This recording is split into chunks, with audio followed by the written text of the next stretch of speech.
A very controversial theory was debated tonight at the University of Western Ontario. The debate was between TV host and geneticist David Suzuki and Philip Rushton. Rushton is a professor whose most recent work has been denounced by some as racist. He says there is a relationship between racial background and intelligence, specifically that Orientals are more intelligent than whites, and whites more intelligent than blacks. I have been persuaded by data and findings from numerous sources that the races do differ genetically. Rushton claimed there weren't only differences in intelligence, but in other areas as well. His claims must be denounced, his methodology discredited, his grant revoked, and his position terminated at this university. This is not science. Criticism also came from the audience. My son, who is the only black boy, the only non-white in his class, he's 10 years. He asked me just 2 nights ago, Daddy, does it mean that I am the dumbest person in my class just because of you?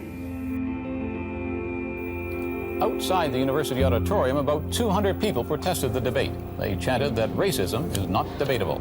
Although we're in 2022 now, and Professor Rushton was quite a while ago, there's still that looming presence when you find out a university's past, making us feel uncomfortable on being ourselves and making us question our own intellectual capabilities here at this university.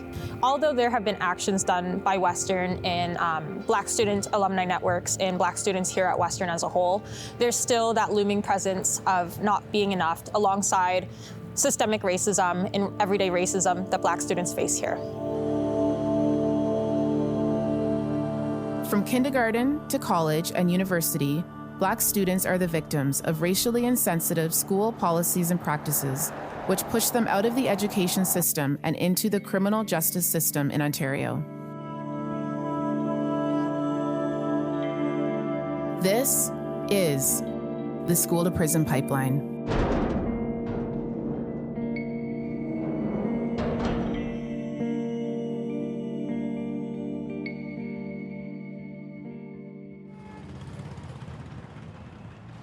In 2020, Black Legal Action Centre, with funding from the Government of Canada, started a project to document the experiences of anti-Black racism in relation to the school-to-prison pipeline in Ontario. This initiative focuses on the school-to-prison pipeline, more so connecting directly with the Black community across Ontario. We are a federally funded project through the Anti-Racism Fund, and what we're really looking at is connecting with Black families, Black students across the province of Ontario to better understand their experiences within the classroom environment and to really look at some meaningful ways that we can create changes within the classroom and then within the justice system as well. We've connected with Peel region.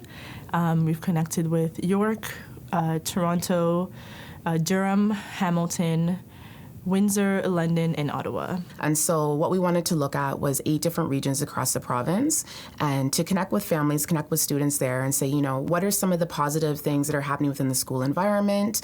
What can we learn from each other around best practices and new ways of doing things? And of course, we also wanted to focus on what are some of the challenges, specifically around anti-Black racism and the experiences that are happening for our students within the classroom. There's a lot of information about the school-to-prison pipeline in places like the United States and the UK as opposed to Canada in general, even though the phenomenon was a really rich one. What really surprised me was the legacy and the history of anti-Black racism starting from the era of slavery in Canada onto what we have today. Deidre McCorkindale is a PhD candidate who researches questions about the origins of scientific racism in Chatham, Ontario. In the 1930s, the late 1930s, there was an intelligence study that was conducted on the Black children in the Kent County area, and it was performed by their superintendent of schools, and his name was H.A. Tanzer. This study argued that the children under his care as superintendent of schools faced no prejudice, and it used their history of being the descendants of the Underground Railroad and the activist community that was here to argue that their lower scores were somehow reflective of a biological impairment rather than a structural one that he was most certainly a part of. And while the test and his study, which was published into a book and was used as part of another study to argue against the Brown versus Board of Education decision, it's largely forgotten in this community, but not completely, because the Black people of this community still have to live in the shadow of this study. As you can see here, there is a street and a park named after him, and though it has been bulldozed for years, there was a school that stood in this community that was named after this superintendent.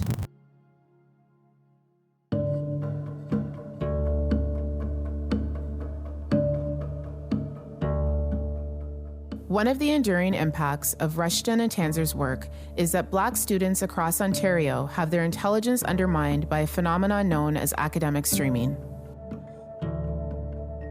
So before I came to Western, I was a student in the Toronto District School Board. So there was the streaming program, which I think is all over Ontario. It started as locally developed, applied learning, and then academic learning, with academically at the highest. So going into high school, I was streamed into applied courses, and I didn't realize that those were the courses that I was going to take, and my parents weren't consulted. So it was only after I started classes that I figured there were different streams, and if I had been in academic, I would have more options. I started facing challenges in my my second year of high school, grade 10. I wanted to be a pilot. I told my guidance counselor, I'm like, I want to be a pilot. Also, when I was young, I just wanted to be a pilot, and they're like, okay, we'll see what we can do for you. They said, oh, I think college would be good for you, because at the time, it was either university, college, and then trading. I ended up going to my guidance counselor to switch and to take more challenging courses, because I knew I wanted to go into university after I graduated, and I wanted to have that option available to me. They didn't really encourage me to follow those courses to be a pilot. The only thing that they gave me all these gym classes and like things that are basic, that will not be enough for me to get into university or college to be a pilot. I have one friend who I always thought was so smart. We had very similar classes together, but when it was time for picking a university or a college level course, the guidance counselor advised that my friend take a college level course while I was taking a university course. She was excelling in ways that I thought I could never do, even though I was in a higher course. And I kept telling her, you should be taking these university level courses. You shouldn't be in this class. Like, you're getting like 100% and everything like that. But there was no one there to advocate for her. Advocating for myself at the time was very important, because I wanted to make sure that I could essentially have a say in my future. I finished high school. I applied to a bunch of schools into like aviation mechanics, but when I attended those classes, I felt the difficulties because I wasn't prepared enough in high school. When I spoke to my profs in college, I'm like, what kind of math I needed? They're like, oh, you need this kind of math. I'm like, well, I didn't take that kind of math.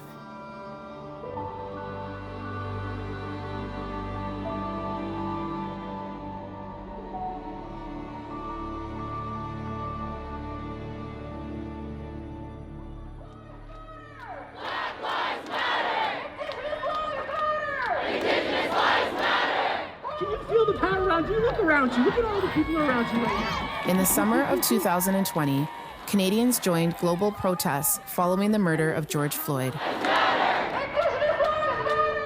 In Chatham, two sisters joined a protest and shared their experiences of what unfolded when they returned to school. There was this kid that would always come up to me and kneel on the ground, do the Black Lives Matter fist, and say, all lives matter. And then another thing that happened, I was in class and these two kids were fighting, and he said, "Watch out or I'll pull a George Floyd on you." The same day this stuff happened to Amelia, this white boy, during recess, he was running up to people and hitting them with the stick. But then at a certain point, he was only hitting me with the stick.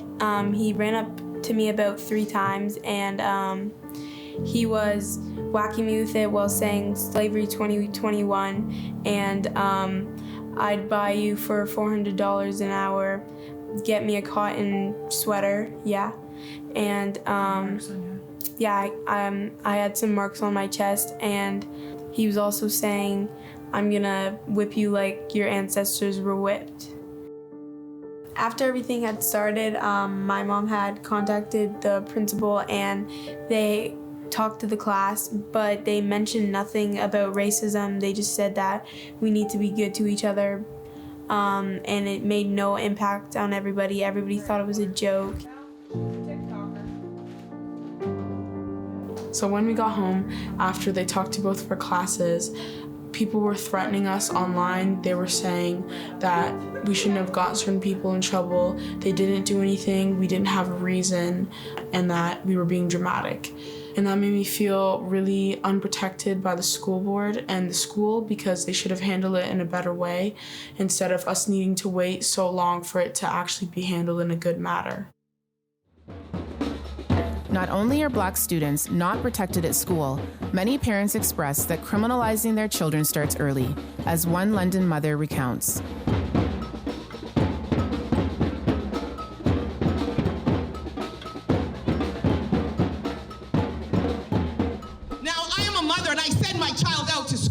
Thinking that they are going to be what? Protected and be safe.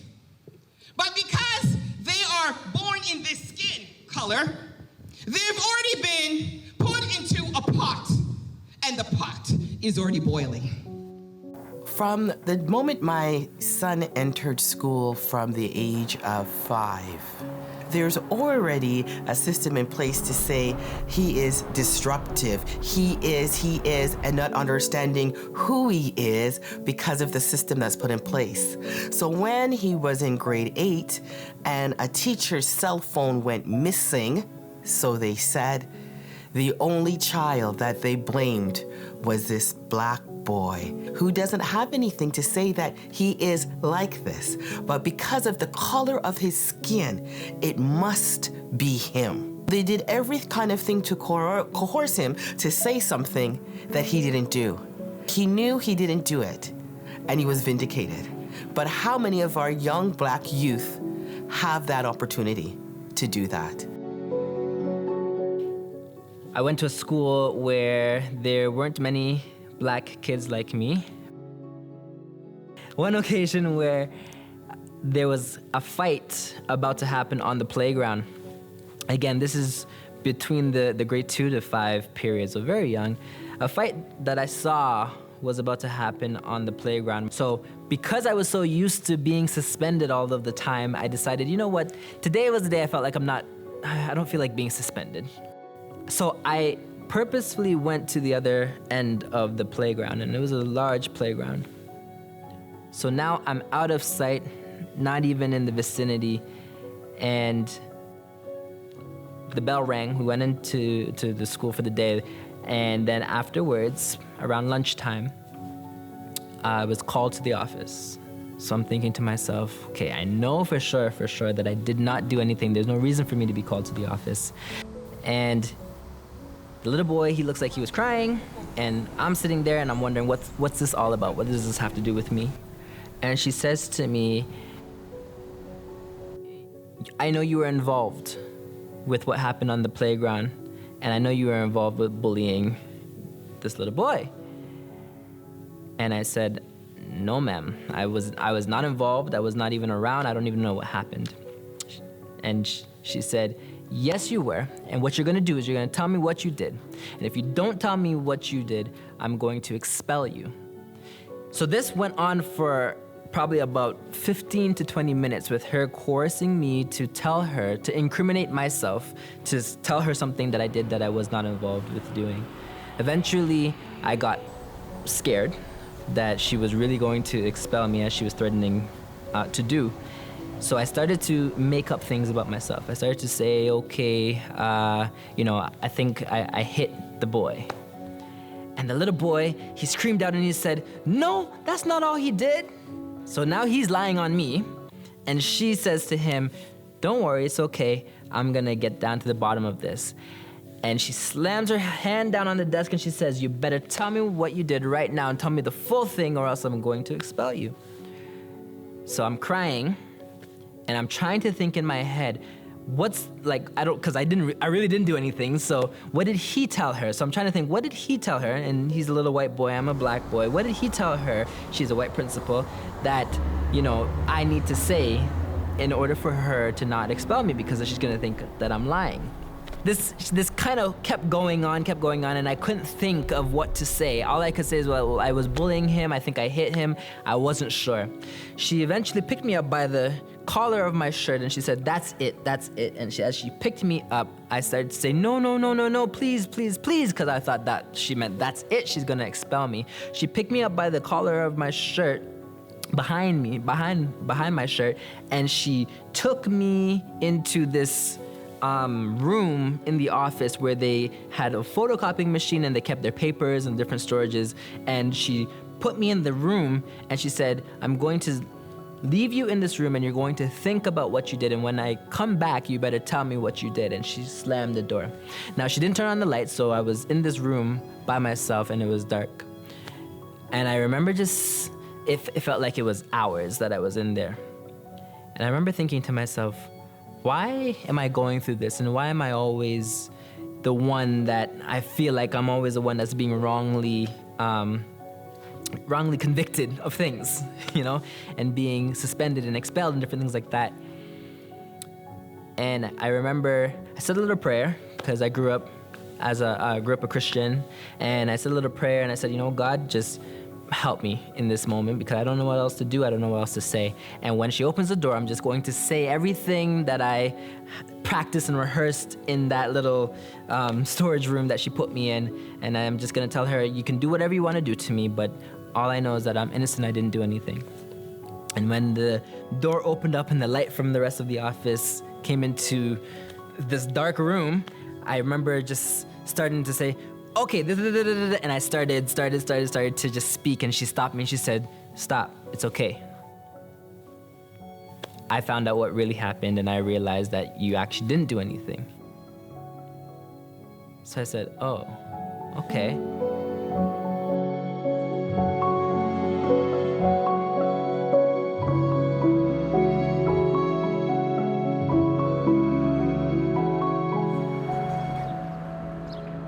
One policy that had the adverse effect of criminalizing Black students was the Ontario Safe Schools Act.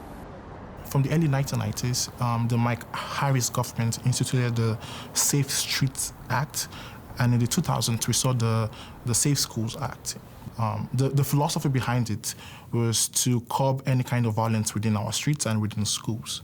What we found was that in terms of suspension rates and expulsion rates, Black Canadians, African Canadians were overrepresented to a disproportionate amount, as well as Black Canadians with disabilities too. Alex Baddock is a Toronto-based education lawyer who provides expert guidance to Ontario's academic institutions. There are many reasons why Ontario's Black youth may wind up in the youth criminal justice system, and many of these reasons relate to social, economic, or political factors that are working against young Black people. And these are very palpable impacts on a student's long-term success or life trajectory. And what we know about students who encounter student discipline often or miss school too often is they have a higher likelihood of ending up in the youth criminal justice system for many different reasons, such as not necessarily being engaged in school, being subject to labeling and stereotyping, and being the victims of bias as a result of things like that. So these are different ways in which the school system has made it difficult for students to succeed.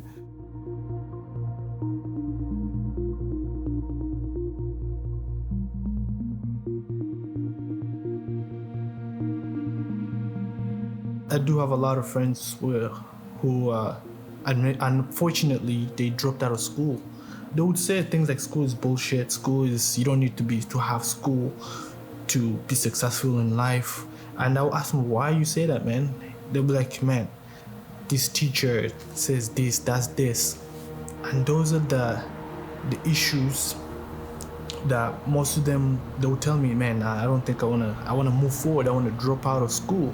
They ended up in trouble with the police, with the law, and that's when things go down in the wrong path. We're dealing with the very real situation of this school-prison pipeline, which my son is a victim of. My son's in jail right now, and his woes started in school.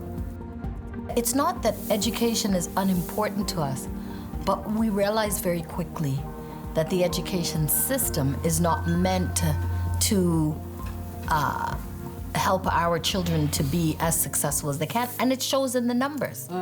The numbers of kids that are not graduating, the number of kids that go straight from school to prison.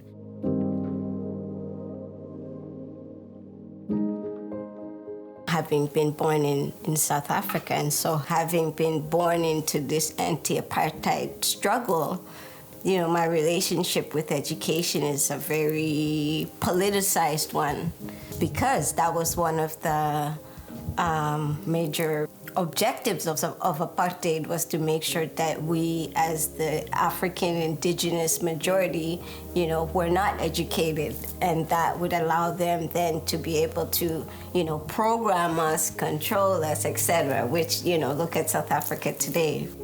It's almost like you literally learn to have to put on this armor when you go to school, as a parent and as a child, you know, because 101 very questionable things could happen to your child in the space of a school day. Young people that had experienced challenges and that were involved in the justice system, they often reflected on a mentor, whether it was a peer, someone that was a little bit older, somebody that had gone through the justice system as well and understood some of the nuances and really what would be helpful around services and supports.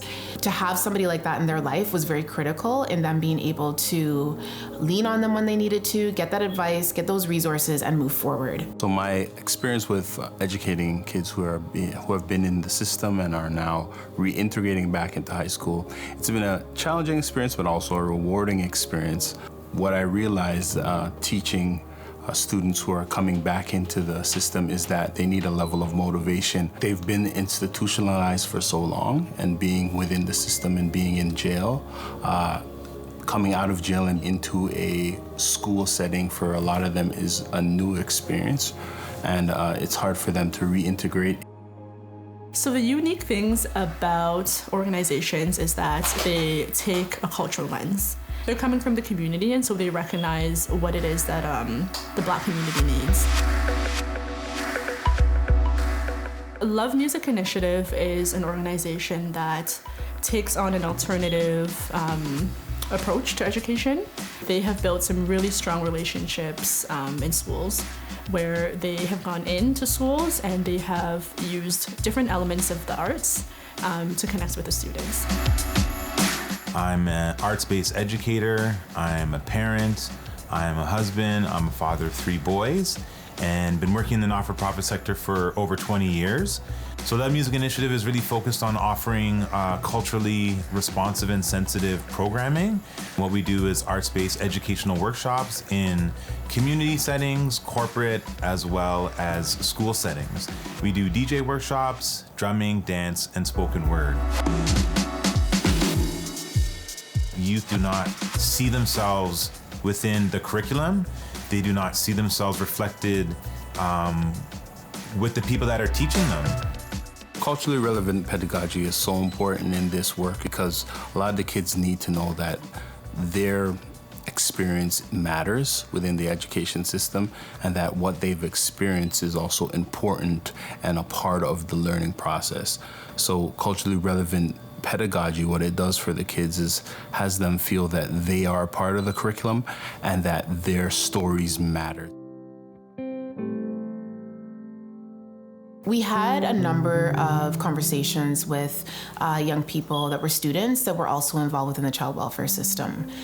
One thing that they spoke about quite candidly was that, there was a lot of things going on in their life. And so often it was hard for them to get to school, go into the classroom, sit down, and think about the task that was in front of them when, they were facing real external challenges. They spoke about issues around food security, around mental health and wellness, knowing that they wanted to talk to somebody about some of the things that they were going through and not knowing where to start. Even simple things like, how do I get to school when I don't have the funds and I don't have a bus pass? For many decades, many generations, Black families and Black community has been speaking about what child welfare is doing to us as a community, is doing to our children, and how it has separated our families and the impact it has on us. And for a very long time, child welfare has not been listening. Families, because of their identities, because they were Black, because they were possibly Jamaican or other parts of the Caribbean or Black generations Canadian, were not having the same outcomes. They weren't experiencing the same. So files would be open because they were Black. Files would stay open longer. Children would languish in care because kin was not considered.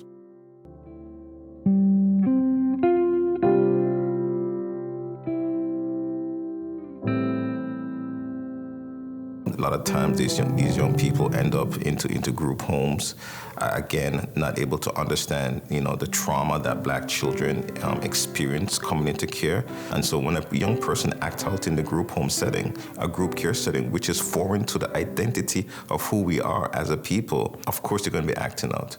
And what is the recourse when you act out? Is to call the police.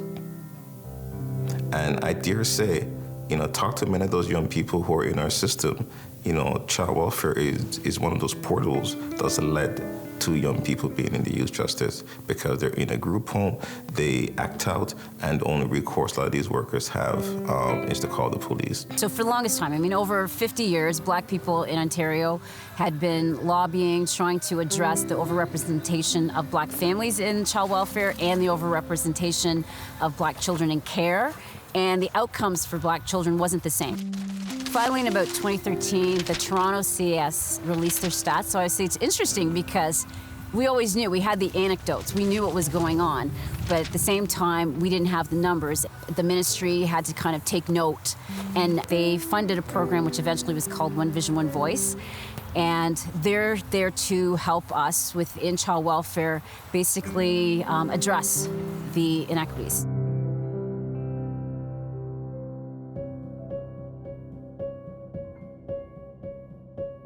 One of the things that a lot of individuals spoke about in the focus group was just how generations are affected through the school to prison pipeline. One example of that is where parents find themselves having to go into a system that they actually also faced oppression in as a young person, as a student going through the system as well.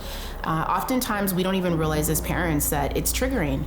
We might be facing a situation where we as a parent need to go in and advocate, or maybe we need to navigate the system to find resources for our child. And when we enter those doors, we're feeling triggered. And sometimes we as parents don't even necessarily realize why. For myself, being a single Black mother, having children within the system, it's not easy, but it's not surprising. Why? I've seen my parents go through that with my brothers. And to think that over the past 40 years or so, it has not changed, but indeed it has worsened, it's frightening. You get a phone call from the school, your heart races because you're like, oh my goodness, what's going on? And it shouldn't be that way. But once again, the system is not there to help. They tell you your child is this, which is negative. They tell your child is that, which is negative. And if they're telling you, the parent, how much are they doing that to the child that's in their environment? I've raised my daughters to know how beautiful they are and that they can be anything they want to be. And when the school didn't help my children during that period for the 2 weeks, it was like every day it got worse and it got worse and it got worse. And I had to call the school daily and fight for my kids, and it was something that I wasn't going to give up on. My mom always explained to me that, you know what, the one thing that I don't want to do is make life more difficult for you. And unfortunately, this is the school that is closest to us, and this is the school that works right now. But the school only went up to a certain grade. It went up to grade 5. And she said, you know, after grade 5, we'll go somewhere else. So let's just do what we need to do to survive.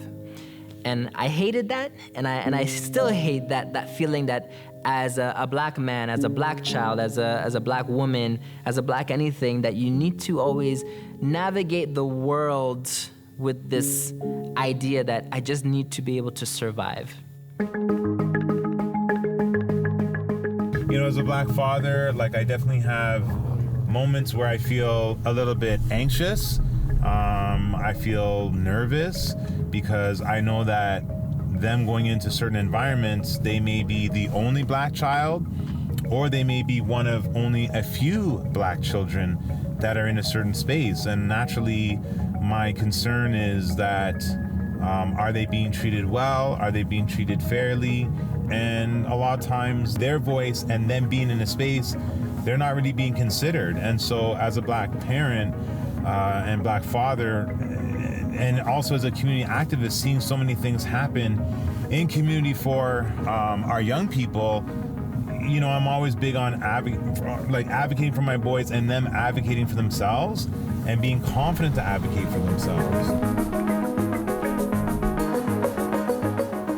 Someone in the classroom called my child the N-word, and the administrator of the school asked me what the big deal is. He didn't understand what the problem was. I have a big problem with it because it's a derogatory term and it's not her name. The more we call these children out of their name, the more trauma they're experiencing. We can't assume that every family thinks that it's okay to take this word back and claim it as our own and call each other the N-word. For me, when I think of the N-word, it's not a word that we use in my house. It's not a word that I grew up using. I will never use that word against another person. To me, it's violence.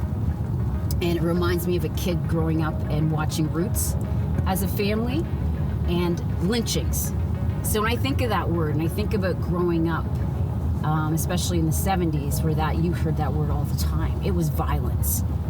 So I'm not one for let's take it as a term of endearment and let's take the power away from it. No, the power you take away by not using it against each other, because to me, that's when the oppressor has won, is when you have internalized that and you can, I understand the arguments for the use of it, I disagree.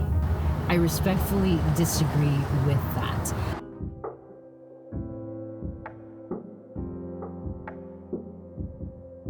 They're the ones that are providing direct supports to young people, to their parents. And so we have organizations like Family Fuse out in Windsor that works very closely with the Parent Advisory.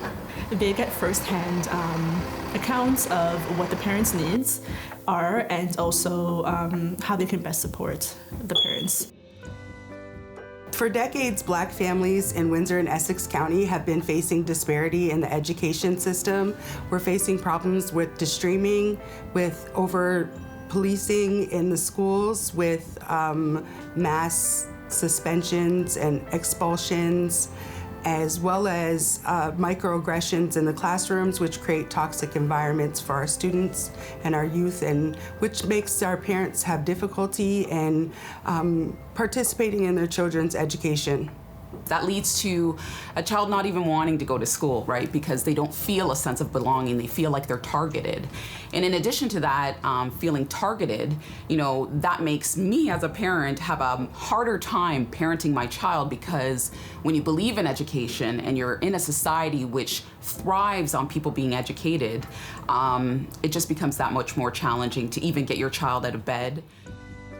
We support Black parents, guardians, and caregivers through the education system to help their children. There's also free workshops as well as free one-on-one coaching, amongst many other things, to assist these parents that are suffering in the school system by not being able to understand why their children have been targeted.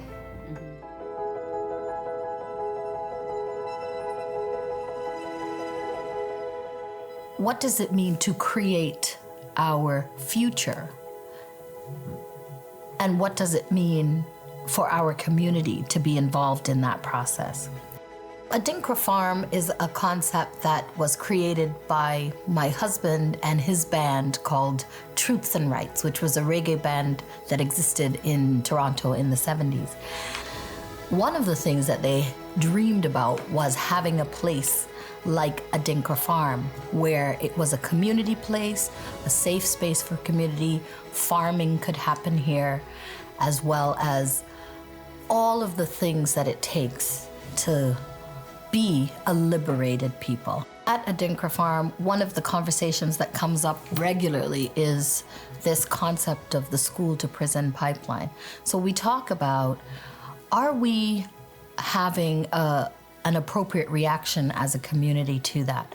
Many times we have our programming here, which includes our summer camps, March break camps. We do retreats for young people and so on. And many times, young people who have interacted with the justice system find a safe place here at Adinkra Farm.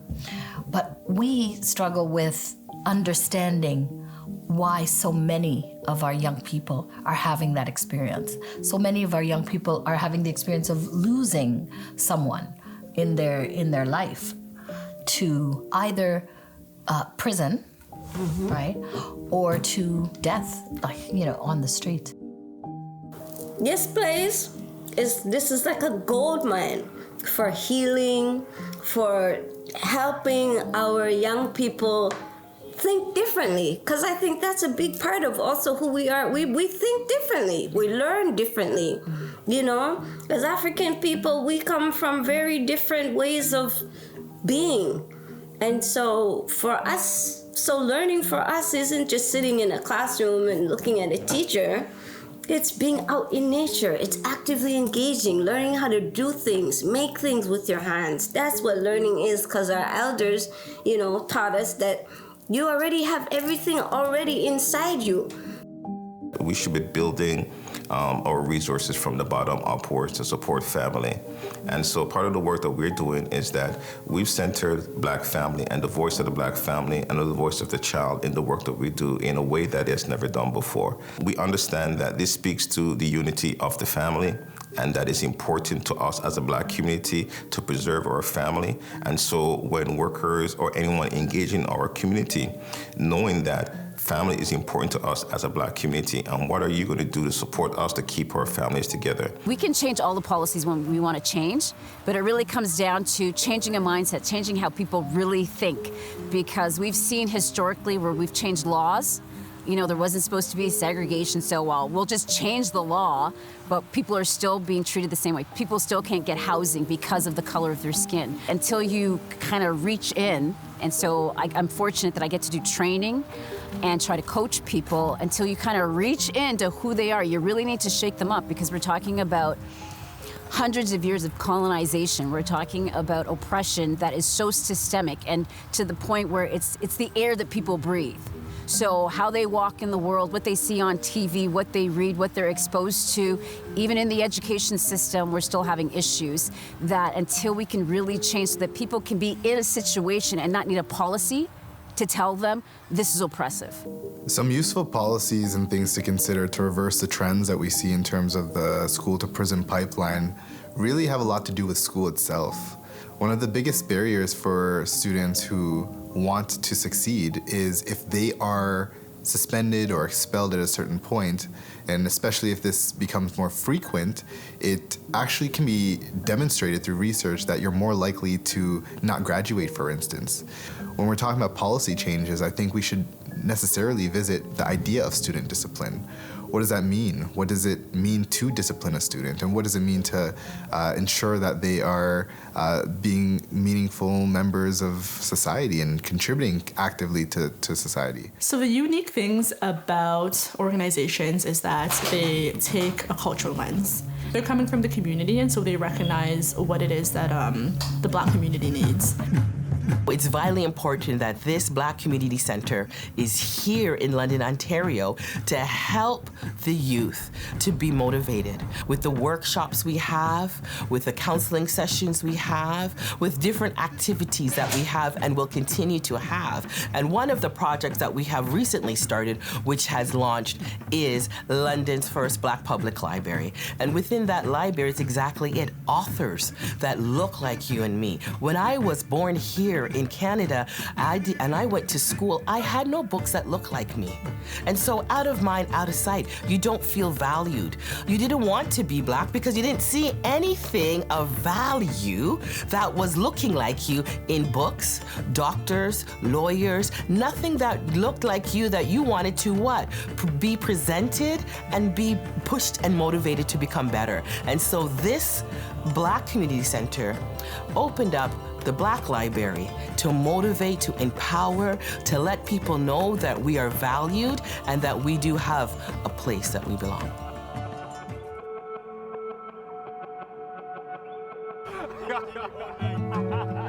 What you've seen is a group of young men.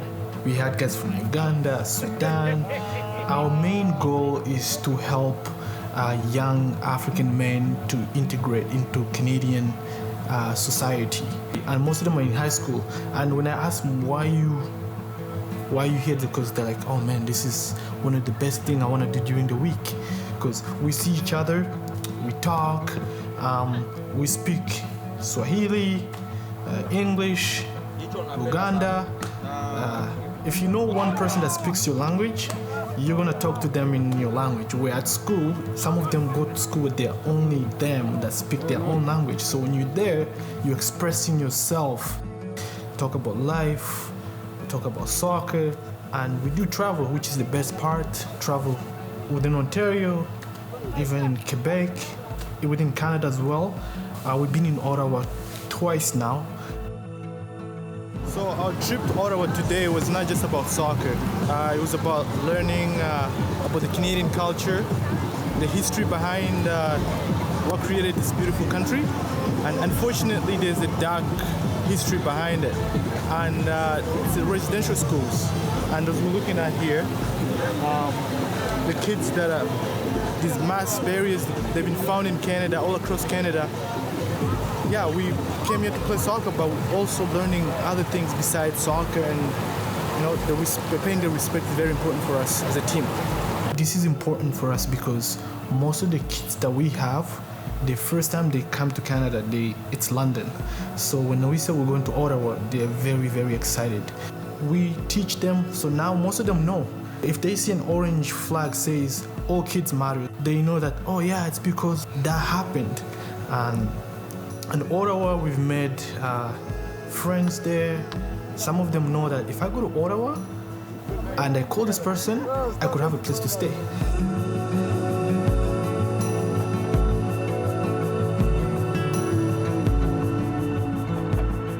We are a mentorship program for Black youth in London. So the program is run by us, the three of us, Black youth for Black youth. Yes. And our goal is to provide Black youth in London with a network, support, and resources to thrive academically and in their personal growth. A few years ago, a group of my friends and I started an initiative called Black Youth Connect. It's a space that provides Black youth with a community of peers, professionals, and leaders. We started the initiative because of our own experiences of being streamed and having to advocate for ourselves. We wanted to use those experiences to ensure that the youth we were working with have the resources and the information they need about their academic experiences and also about potential career opportunities they could pursue by connecting them to professionals who look like them. Being part of this process has been incredibly fulfilling, knowing that the youth we work with can come to us and we can provide them with the resources and the information they need using our own experiences, and also connecting them with people who advocate for students within the school system. I think the combination of those factors have allowed a lot of the Black youth that we work with to have the agency to have a say in their future. To give a shout out to my other interns, Cristal and Nai Keck, with their beautiful talents, able to work alongside our mentors, George Johnson, Gloria, and Cecina. I would say there are a lot of challenges that come with being a Black youth in London, Ontario. One of them being isolation, and that's something that I struggled with for a long time. Whenever you go to schools, a majority of them are white, as a majority. And so it's very hard to find friends that kind of share your skin color, that look like you, that might share your culture, share your food. And it's hard to connect with other people because they all have their own cultures and experiences that they normally go through that you just won't understand. There you go, much better. As you guys know, Chef JP and his crew over there just finished the food. Just let you guys know, we got vegan, we got halal, and we got burgers and hot dogs. Black Youth Connect means, it's akin to a tree actually.